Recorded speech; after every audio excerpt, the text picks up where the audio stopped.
नमस्कार दोस्तों, मैं हूं एडवोकेट राहुल मिश्रा और आज की वीडियो में हम लोग ये समझने की कोशिश करेंगे कि पति को कौन सी ऐसी दो महत्वपूर्ण बातें हैं जो 498A का मुकदमा हो, डोमेस्टिक वायलेंस का मुकदमा हो, 125 सीआरपीसी का मुकदमा हो, 24 एचएमए का मुकदमा हो, कोई भी मुकदमा हो,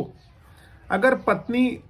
ने जो है आपके ऊपर कर रखा है तो आपको दो महत्वपूर्ण बातें जो है बोलनी है, जो बहुत सिंपल है, जो आप सब जानते हैं, बहुत सिंपल है, वो आपको कोर्ट में बोलनी है। अगर उन दो महत्वपूर्ण बातों को आप कोर्ट में बोल देते हैं तो जान लीजिए कि आधा केस आपके पक्ष में हो जाएगा विद एविडेंस, लेकिन आपको ये सारी की सारी चीजें रखनी होगी। मैं उन दो महत्वपूर्ण बातों को आपको बताऊं उससे पहले मेरी आप लोगों से रिक्वेस्ट है कि अगर आप लोग चैनल पर नए हैं या पहली बार आ रहे हैं, अभी तक आप लोगों ने सब्सक्राइब नहीं किया तो प्लीज सब्सक्राइब करिएगा।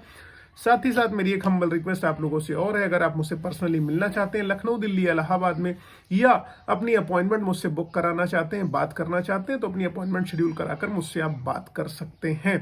वीडियो स्टार्ट करो। देखिए, जब भी मैट्रिमोनियल विवाद होगा, पत्नी आपका घर छोड़ के मायके चली जाएंगी, वहां से धमकियां देंगी कि हम तुम्हारे ऊपर 100 मुकदमे दर्ज करा देंगे, झूठी केसेस लिखा देंगे, आत्महत्या करके तुम्हारे पूरे खानदान को फंसा देंगे, तुम्हारा पूरा खानदान जेल में सड़ेगा, बहुत सारी चीजें होंगी। ठीक है, वहां से उसका भाई धमकी देगा, बाप धमकी देगा, आपको समझाया जाएगा कि ऐसे नहीं वैसे करो, वैसे नहीं ऐसे करो, बहुत सारे आपका एक्सटॉर्शन होगा, बहुत सारे एविडेंसेस भी आपके पास होंगे, लेकिन उन एविडेंसेस का आप अप्रोप्रिएट तरीके से यूज भी नहीं कर पाते हैं और उसको यूज ना कर पाने की वजह से आप जीता हुआ केस हार जाते हैं। तो ऐसी समस्या जब आपके साथ आ रही होती है तो आपको क्या करना चाहिए, किन परिस्थितियों में इस विपरीत परिस्थिति से निकले। देखिए, पत्नी ने जब भी केस किया होता है कि वो हमेशा आपका मलेशियस इंटेंशन और बैड इंटेंशन कोर्ट में शो करने की कोशिश करेंगी कि मेरा पति बहुत नकारा है, बहुत दुष्ट है, बदतमीज है, लड़ाई झगड़ा करता है, मारपीट करता है, यानी कि हमेशा वो आपकी कोर्ट में नकारात्मक छवि बनाने की कोशिश करेंगी। कभी भी वो आपकी अच्छाइयों को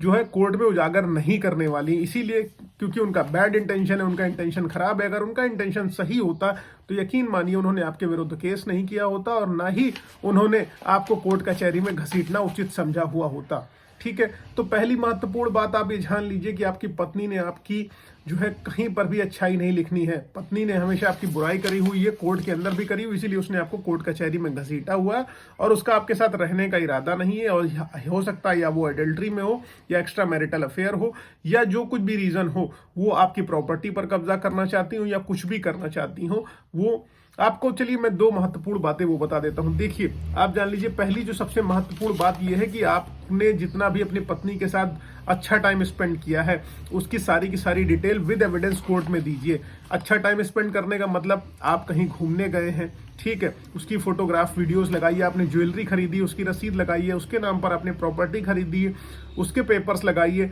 आपने उसके नाम म्यूचुअल फंड, पॉलिसी, इंश्योरेंस, जो भी आपने उसके लिए अच्छा कर रखा हुआ है, उसका एनिवर्सरी सेलिब्रेशन करा हुआ है, फैमिली फंक्शंस में गए हुए हैं, गेट टुगेदरिंग करी हुई है, रेस्टोरेंट लेके जा रहे हो, हनीमून पर लेके गए, होटल्स, बिल्स, फ्लाइट टिकट, सारी की सारी चीजें आपको कलेक्ट कर लेनी है। वो सारी की सारी चीजें यहाँ पर लगा देनी है। कोर्ट को बताना है कि आप अपनी पत्नी का बहुत बेहतरीन तरीके से ख्याल रखते थे, उसको आप घुमाने लेके जाते थे, डिनर पर लेके जाते थे, पार्क्स में घुमाते थे, सिनेमा हॉल्स लेके जाते थे, मूवीज दिखाते थे, उसकी जो है बीमारी में उसका ट्रीटमेंट कराते थे, हॉस्पिटल्स लेके जाते थे, ख्याल रखते थे, उसके लिए आपने नौकरानी तक लगा रखी। ये सारी की सारी चीजें आपको कोर्ट को बतानी है, क्योंकि पत्नी आपके अच्छे बिहेवियर को, अच्छे बर्ताव को कतई कोर्ट में नहीं बताने वाली है।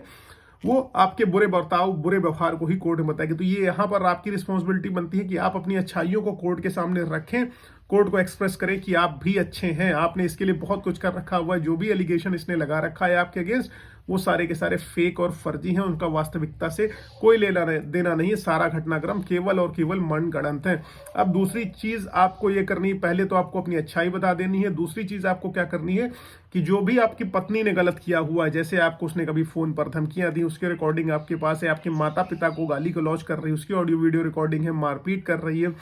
उसके कोई आई विटनेस है, आपके ऑफिस प्रेमाइसेस पर जाके वो बदतमीजी कर रही है, वहां धमकियां दे रही है, टेलीफोन से उसके घर वाले धमकियां दे रहे हैं, उसकी रिकॉर्डिंग्स है, जो भी सबूत आपके पास है पत्नी और उसके परिवार वालों के अगेंस्ट, जिन लोगों ने आपको धमकियां दी, गाली गलौज करी, मारपीट करी, आपके साथ बुरा बर्ताव करा, वो उसका भी मिसकंडक्ट आप कोर्ट को दिखाइए कि दैट मैं तो इसको रखना चाहता था, मैं इसको सही तरीके से रखना चाहता था, सही तरीके से अभी तक कैटर कर रहा था, हैंडल कर रहा था, अचानक से इसकी बुद्धि क्यों भ्रष्ट हो गई ये मैं नहीं जानता, इसका बर्ताव ये है, ये माता पिता के साथ अभद्रता करती थी तब भी मैं इसको अपने घर पर रख रहा था, गाली गलौज करती थी, दोस्तों, रिश्तेदारों, परिवारजनों के सामने मेरी इंसल्ट करती थी, फिर भी मैं मैं इसको रखता था। ये सारी की सारी चीजें अगर आप कोर्ट के सामने अपनी रखते हैं तो यहाँ पर आपका भी पक्ष मजबूत हो जाएगा। इसलिए इन बातों का विशेष ध्यान रखिए। उम्मीद है जानकारी आपको समझ में आई। अगर समझ में आई तो चैनल को लाइक, शेयर, सब्सक्राइब करना मत भूलिएगा।